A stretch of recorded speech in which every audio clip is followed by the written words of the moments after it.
Hello બાળમિત્રો, નમસ્કાર. મારી યુટ્યુબ ચેનલમાં તમારું સ્વાગત છે. હું તમને કોમન એન્ટ્રન્સ ટેસ્ટ અને નવોદય પ્રવેશ પરીક્ષા બંનેની તૈયારી યુટ્યુબ ચેનલમાં કરાવીશ.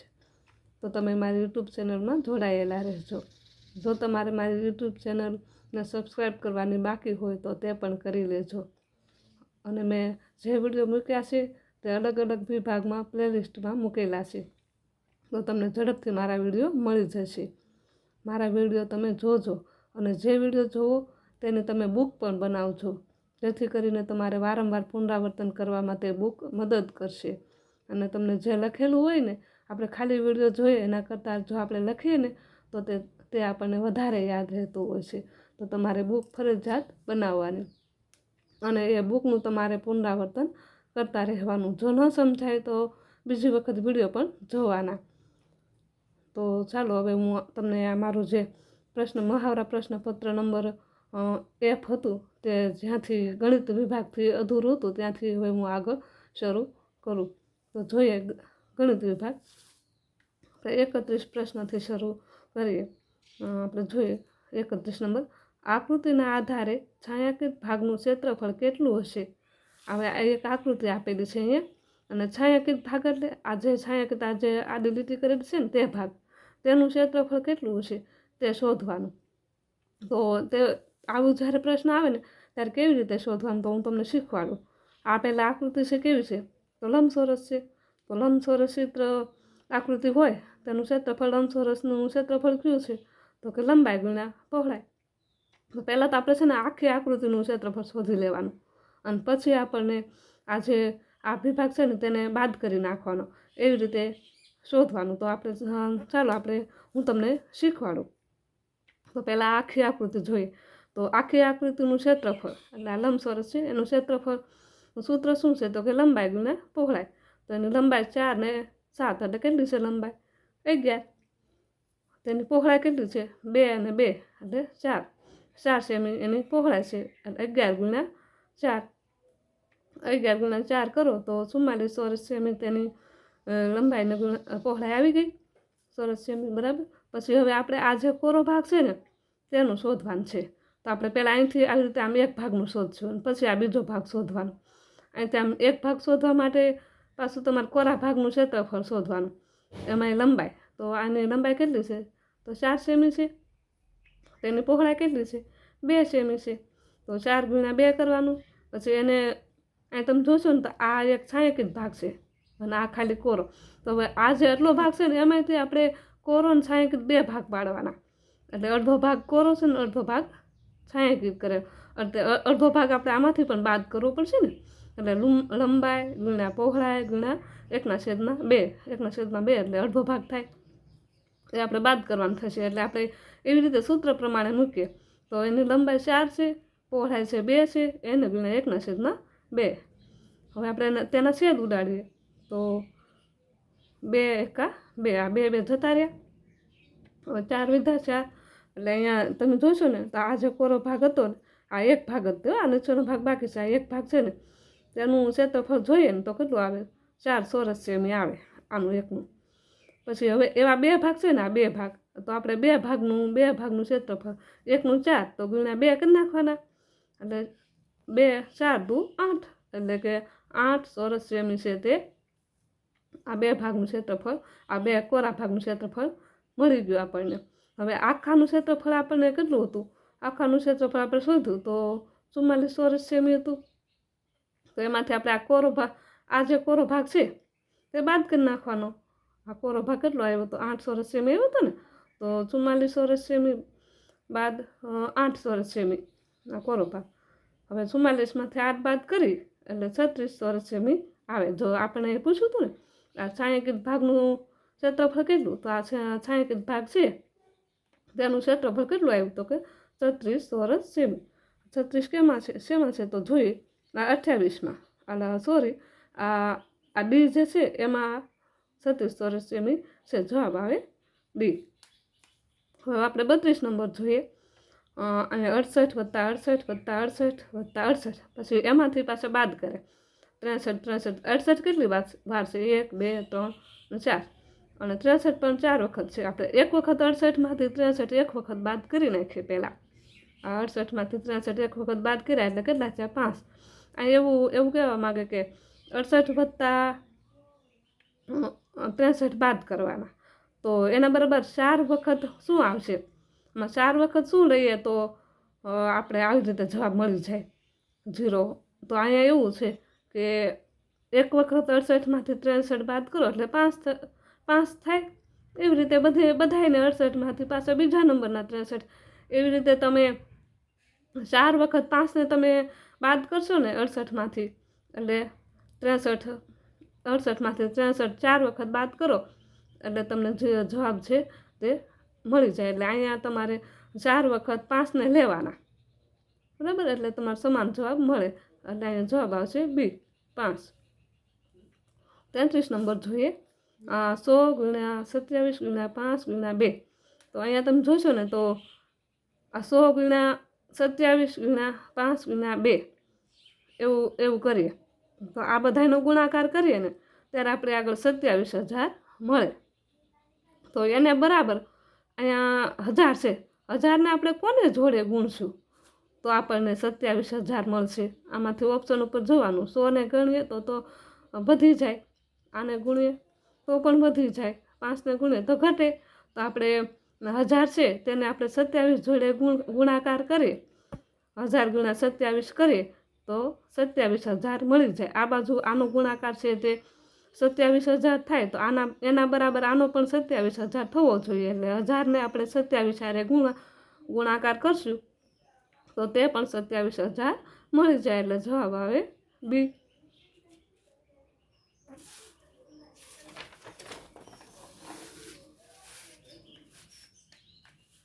34 નંબર જોઈએ. 100 × આ એક બોક્સ આપેલું એના બરાબર 560 હોય તો બોક્સની કિંમત કેટલી? આ બોક્સની કિંમત કેટલી થાય? તો આપણે 100ને કોની જોડે ગુણશું? આ બે રીતે તમને હું સમજાવું. તો પહેલાં તો 100ને કોની જોડે ગુણીએ તો 560 આવે. એ એક રીત જોઈએ. તો આપણે 100 × 5 કરીએ તો 500 આવે, બરાબર. એટલે એ જવાબ આવી શકે. અને એ જ આપણા એ નંબરનો છે એ જ જવાબ છે. 5 અને 6ની વચ્ચે. એટલે 5 ને 6ની વચ્ચે 5.6 જોડે તમે ગુણશો ને તો 560 આવશે. પણ આ બધા કેવી રીતે ના આવે એ પણ જોવાનું. આપણે ઓપ્શન કેવી રીતે દૂર કરવાનું, આપણે જવાબ કેવી રીતે મળે. આ બીમાં જોઈએ ને તો આ 6 છે તો 6 × 6 કરીએ એટલે 600 થાય. એ તો વધી જાય, 566 તો થાય ને એના કરતાં વધી જાય. એટલે આ બી દૂર થઈ જાય. આ ડી જોઈએ. બીમાં 4 અને 5 તો આપણે 100 × 5 4 કરીએ તો 400 આવે. એટલે એ આના કરતાં ઓછા આવે એટલે એ પણ નહીં આવે, આ દૂર થઈ જાય. અને સી જોઈએ. 5થી ઓછા, આપણે 5થી ઓછા કોઈ પણ અહીંયા મૂકીએ, 100 × 5થી ઓછી કોઈ પણ સંખ્યા મૂકીએ તો પણ જવાબ ન આવે. એટલે આ 3 એવી રીતે દૂર થઈ જાય. એટલે જવાબ આપણને આમ પણ મળી જાય. 5 અને 6ની વચ્ચે કોઈ પણ સંખ્યા તમે રાખો એટલે 560 મળી જાય. એવી રીતે એક પણ મળે. અને એવી તમારે એવી રીતે છેદ ઉડાડવા હોય તેવી રીતે પણ તમે જવાબ મેળવી શકો. તો છેદ ઉડાડીને તમે જોઈએ ને તો અહીંયા 100 છે, અહીંયા કેટલા છે ખબર નથી, અને બરાબર 560 મળ્યા. તો અહીંથી આવી રીતે આમ ભાગાકાર થશે. આનો આ ગુણાકાર છે ને તો અહીંયા આ બેનો ભાગાકારમાં જશે. એટલે 560 ભાગ્યા 100 કરો, 0 0 ઉડી જાય. હવે આ 56 વધ્યા અને અહીંયા 10 વધ્યા. અહીં 10 છે એટલે દશાંશ ચિહ્નમાં જવાબ મળી જાય આપણને. અહીંયા 1 0 છે ને એટલે એક જમણી સાઈડથી એક અંક પછી તમારે દશાંશ ચિહ્ન મૂકવાનું. એટલે અહીં જમણી સાઈડથી જોઈએ તો 56 છે ને તો જમણી સાઈડથી એક પછી અહીં દશાંશ ચિહ્ન એટલે 5.6 જવાબ આવી જાય. એટલે એવી રીતે જવાબ લાવો ને તોય પણ તમને જવાબ મળી જાય 5 અને 6ની વચ્ચે. અહીંયા 5 અને 6ની વચ્ચે એ છે તે જવાબ આવે. હવે 35 નંબર જોઈએ. 3/8 બરાબર અહીંયા ઉપર જવાબ લાવો. નીચે 56 છે તો આ જે ઉપર છે આ ખાનું એમાં કઈ સંખ્યા આવશે? તો એવી રીતે આપણે જોઈએ ને તો અહીંયા આ 56 કેવી રીતે આવ્યા એ પહેલાં જોવાનું. નીચે તો આપણને 56 મળી ગયા તો 8ને આપણે કોને જોડે? 8 + 56 આવ્યા. તો આ ઉપર 3 છે, 3ને પણ આપણે નીચે 7 હારે ગુણાકાર કર્યો તો 3ને પણ 7 જોડે ગુણાકાર કરવાનો. એટલે 3 + 21 આવે. એ ઉપર અહીંયા જે આ બોક્સ છે અહીંયા ઉપર એમાં આવશે 7. એટલે 3 + 21 આવે. એટલે જવાબ આવશે 21 સી. જવાબ આવે સી. હવે 36 નંબર જોઈએ. નીચે પૈકી કયો અપૂર્ણાંક બાકીનાઓ પૈકી અલગ છે? અહીંયા અપૂર્ણાંક 4 A B C D એવી 4 રીતે અપૂર્ણાંક આપેલા છે. તો એક અપૂર્ણાંક કંઈક અલગ પડે છે. આપણે જોઈએ તો 1 2 3 બોક્સ આપેલા છે ને એમાં એક છે છાંયાંકિત કરેલો છે, એટલે આ 3માંથી 1 એટલે 1/3 ભાગ છે. હવે અહીંયા બી નંબરમાં જોઈએ તો 1 2 3 4 4 બોક્સ આપ્યા ને એમાં એક છે છાંયાંકિત કરેલો, એટલે 1/4 4માંથી 1 ભાગ. પછી અહીંયા જોઈએ સીમાં 1 2 3 4 5 6 7 8 9 બોક્સ છે, એમાંથી 3 છે છાંયાંકિત કરેલા, એટલે 9માંથી 3/9 ભાગ થયા. ડી જોઈએ 1 2 3 4 5 ને 6 અહીંયા 6 છે અને 6માંથી 2 છાંયાંકિત કરેલા, એટલે 2/6 ને 2 થઈ ગયા. હવે અહીંયા આવી રીતે જ્યારે જવાબ આવે ને ત્યારે તમારે એને પહેલાં ટૂંકા રૂપ સુધી લઈ જવા પડે. આ તો બરાબર 1/3 બરાબર 1/4 એ પણ બરાબર થઈ ગયા, પણ અહીંયા તમારે 3 ને 9 છે. હવે એને ટૂંકું રૂપ લાવવું પડે, એટલે 3 એકા 3 અને 3 તેરી 9 એટલે 1/3 અહીંયા આવી ગયા. અને આને પણ ટૂંકા રૂપમાં લઈ જવાનું, તો આ 2 એકા 2 અને 2 તેરી 6 1/3. હવે તમે જોશો કયો અપૂર્ણાંક અલગ પડ્યો? આ પણ 1/3 છે, આ પણ 1/3 છે, આ પણ 1/3 છે. તો આપણે અલગ કયો અપૂર્ણાંક પડ્યો? તો આ બી નંબરનો 1/4 છે તે અપૂર્ણાંક અલગ પડે, એટલે જવાબ આવે બી. 37 નંબર જોઈએ. કાટખૂણો કઈ આકૃતિમાં છે? હવે કઈ આકૃતિમાં કાટખૂણો છે તે શોધવાનું. તો પહેલાં આપણે આવી રીતે કાટખૂણો બનાવી નાખવાનો. આ ખૂણો છે કાટખૂણો બન્યો અને તે 90 અંશનો હોય, તે પહેલાં ધ્યાનમાં રાખવાનું. પછી જોવાનું તમારે અહીંયા કાટખૂણો નથી બનતો, અહીંયા નથી બનતો, અહીંયા પણ નથી. આ નાના ખૂણા લઘુકોણ બને અને આ મોટો ગુરુકોણ બને, એટલે આ આકૃતિ નહીં આવે. આ બી નંબર જોઈએ. બીમાં 3 ખૂણા નાના છે, એટલે આ પણ નહીં આવે. આ સી નંબરમાં જોઈએ. સીમાં છે તે બધાય છે તે મોટા ગુરુકોણ છે, એટલે એ પણ નહીં આવે. આ ડી જોઈએ. આ આવી રીતે બને છે. જો આ કાટખૂણા 4/4માં કાટખૂણા બને, એટલે આ આકૃતિ છે તે જવાબમાં આવે. જવાબ આવે ડી. 38 નંબર જોઈએ. એક બોક્સમાં 20 કિગ્રા કેરી સમાય છે, તો 1 ટન કેરી માટે કેટલા બોક્સની જરૂર પડે?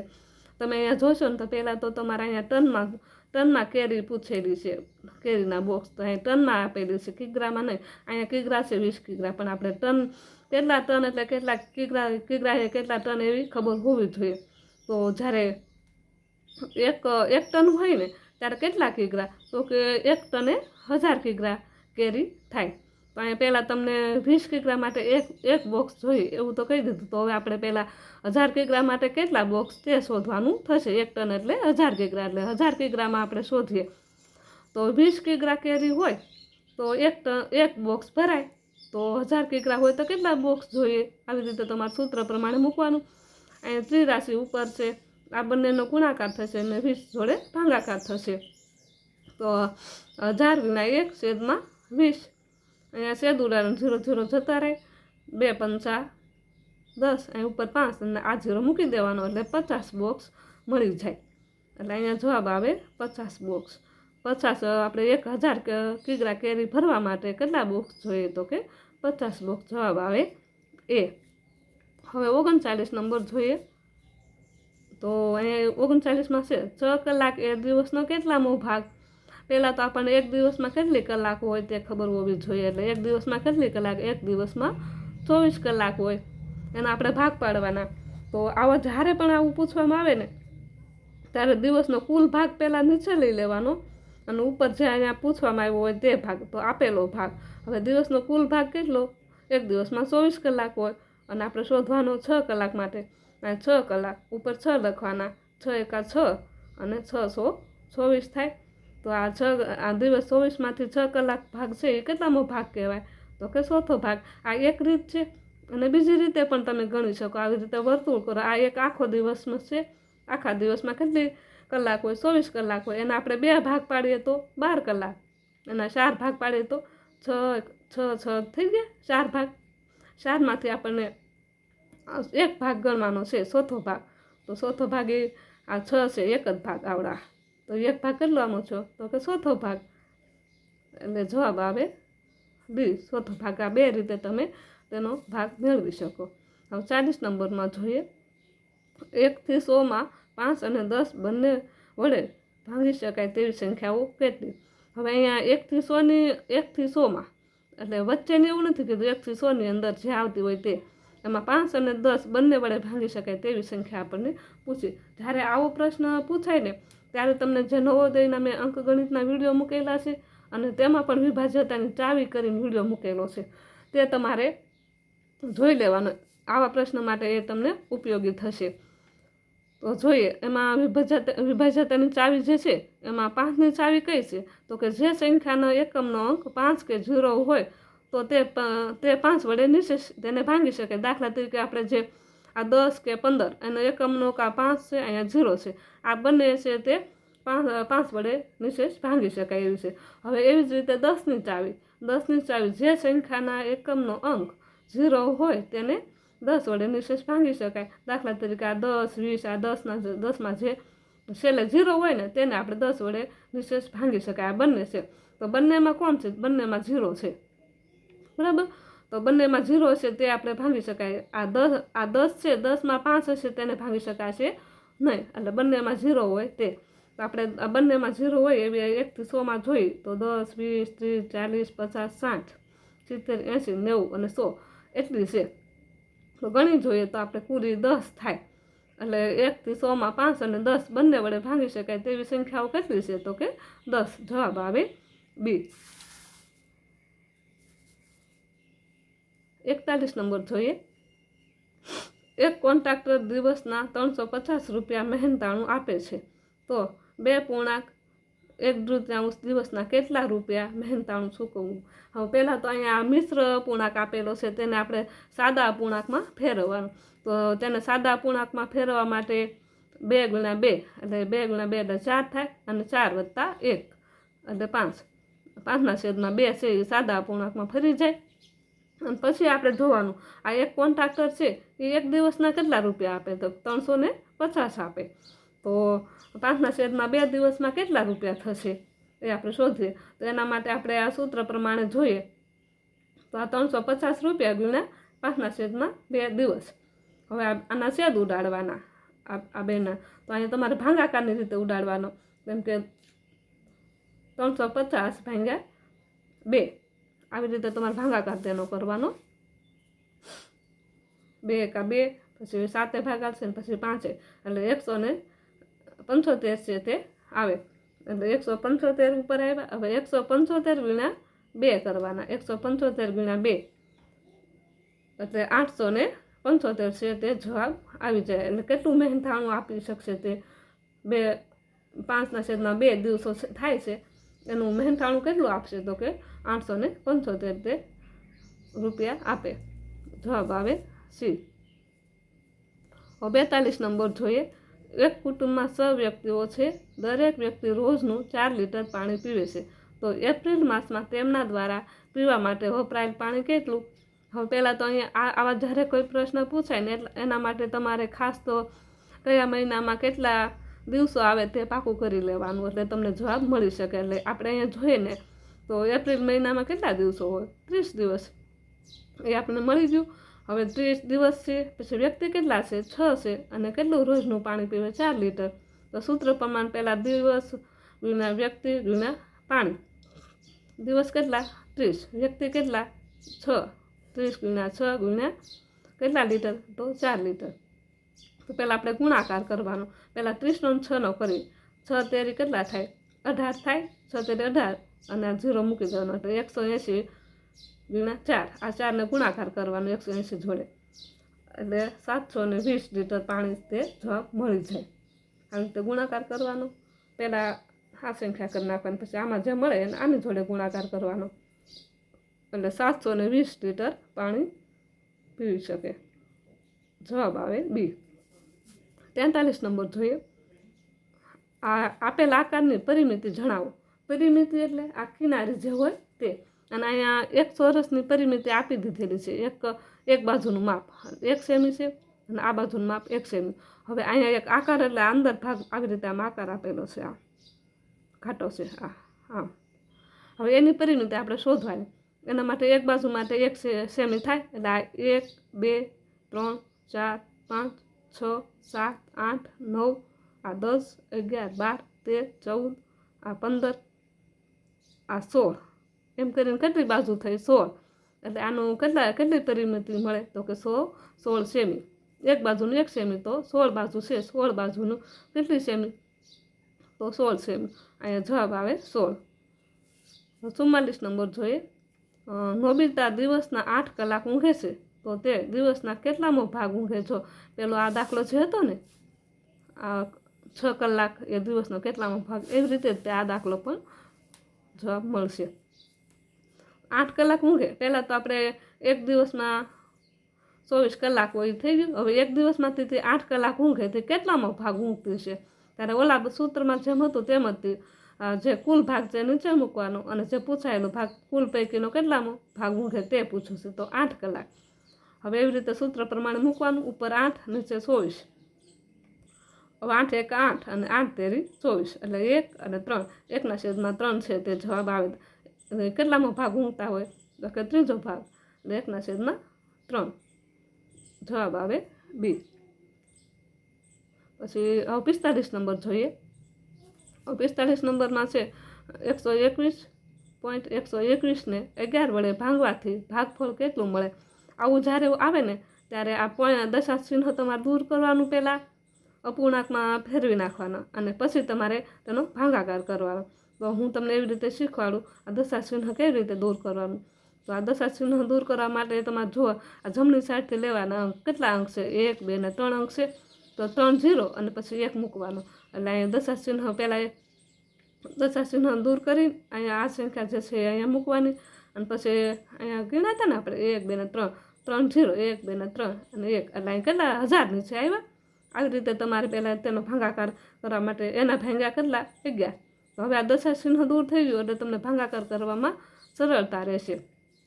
તો 121 એને ભાંગ્યા 11, એવી રીતે આપણે એનો ભાગાકાર કરવાનો. તો આવી રીતે ભાગ ચલાવવાનો. 11 એકા 11 હાલશે પહેલાં, પછી ઉપરથી 1 ઉતારવાનો, પાછો 1 હાલશે, અને પછી અહીંયા 1 જ વધે છે છેલ્લે, એટલે ભાગ ચાલે નહીં, એટલે માટે 0 મૂકવાનું, 0 એ ચલાવવાનું. પછી ઉપરથી 2, પાછો 1 ચાલશે, પછી પાછો હજુ પણ 1 વખત 1 ચાલશે, એમ કરીને છેલ્લે 0 આવી ગયા, અને અહીંયા આવી ગયા 11,011 આવી ગયા જવાબ. હવે પછી 11,011 આવી તો ગયા, પણ એને પણ આપણે પોઈન્ટમાં મૂકવા પડશે. આ જે 1000 નીચે હજી બાકી છે, તો તેને પણ તમારે પાછળથી ગણવાના. જેટલા 0 હોય ને એટલા અંક પછી તમારે દશાંશ ચિહ્ન મૂકવાનું. તો અહીં કેટલા 0? 3 0 છે, તો 1, 2 ને 3, 3 0 પછી અહીંયા દશાંશ ચિહ્ન આવશે. તો આપણે એવી રીતે મૂકી દઈએ 1, 2 ને 3, પછી અહીં વચ્ચે દશાંશ ચિહ્ન, અને 11,011 જવાબ આવે. આવી રીતે જ્યાં પોઈન્ટ મૂકેલું હોય તે આપણો જવાબ આવે. જવાબ આવે સી. હવે 46 નંબર જોઈએ. ઘડિયાળના એક સેલ પર આયુષ્ય 7200 કલાક લખેલું છે. આ સેલ ઘડિયાળમાં લગાવ્યા બાદ ઘડિયાળ કેટલા દિવસ ચાલુ રહેશે? હવે એક ઘડિયાળનો સેલ છે તેને ઘડિયાળમાં નાખવાનો, અને પહેલાં સેલમાં આયુષ્ય એનું લખી નાખ્યું છે 72 કલાક. એટલે આપણે તે ઘડિયાળની અંદર તે સેલ નાખશું, પછી તે ઘડિયાળ કેટલા દિવસ ચાલુ રહેશે? તો એના માટે પહેલાં એક દિવસમાં કેટલી 24 કલાક છે, તો હવે આ 7200 કલાક છે એને આપણે દિવસોમાં ફેરવવાની. તો કુલ કેટલો આપેલ કુલ કલાક, એટલે આપેલ કુલ કલાક કેટલી છે આયુષ્યમાં જે કલાક આપી તે, તો કુલ કલાક કેટલી છે? તો કે 7200. અને એક દિવસની કેટલી કલાક થાય? એક દિવસની કલાક કેટલી? 24. આ બંનેનો ભાગાકાર કરવાનો. 7200 ભાગ્યા 24, 24 તેરી આપણે 24 તેરી 72 થાય, બરાબર. પછી આ 2 0 છે ને, આ 2 0 હજુ બાકી છે, પણ 0 0 હારે ભાગાકાર થઈ શકે, એટલે 3 હારે કર્યો પછી પાછા 0 2 મૂકી દેવાના. આગળ આપણે ભાગાકાર ન કરીએ તો પણ ચાલે. એટલે 0 2 થઈ ગયા, એટલે 300 છે.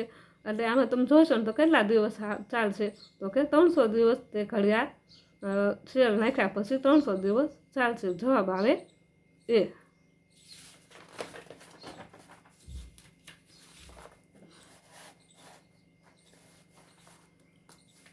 47 નંબર જોઈએ.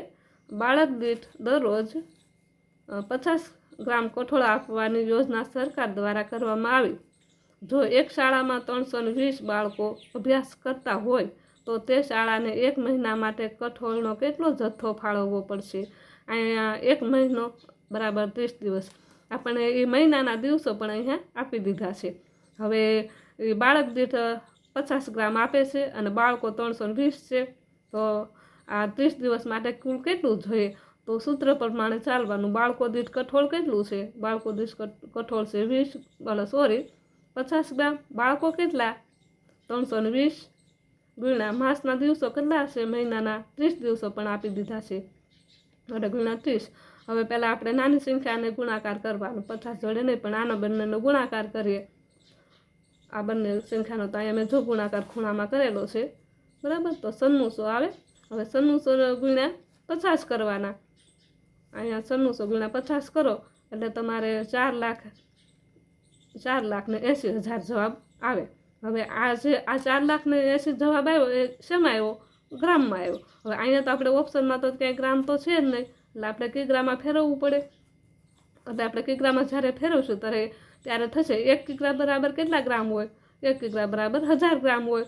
તો આ જે ગ્રામ છે તેનો 1000 જોડે ભાગાકાર કરવાનો. એટલે 4,80,000 ગ્રામ જે છે અને છેદમાં 1000 એટલે 0 આ 3 0 ને આ 0 ઉડી ગયા એટલે આપણે કિગ્રામાં જવાબ મળી જાય. કિગ્રામાં 480 કિગ્રા છે તે જવાબ આવે. તો ત્યાં આ બીમાં છે 480 કિગ્રા કઠોળ કુલ જોઈએ. હવે 48 નંબર જોઈએ. આ એક આપેલ આકૃતિ છે. આપેલ આકૃતિમાં છાંયાંકિત ભાગ કયો અપૂર્ણાંક દર્શાવે છે? આ એક આકૃતિ આપી છે. આ છાંયાંકિત ભાગ એટલે આ ભાગ. એટલે પહેલાં તો આપણે કુલ કેટલા ભાગ તે ગણી લેવાનું, પછી છાંયાંકિત ભાગ. કુલ ભાગ 1 2 3 4 5 6 7 8 ને 9 ભાગ છે કુલ 9 ભાગ. અને છાંયાંકિત ભાગ કેટલા થાય?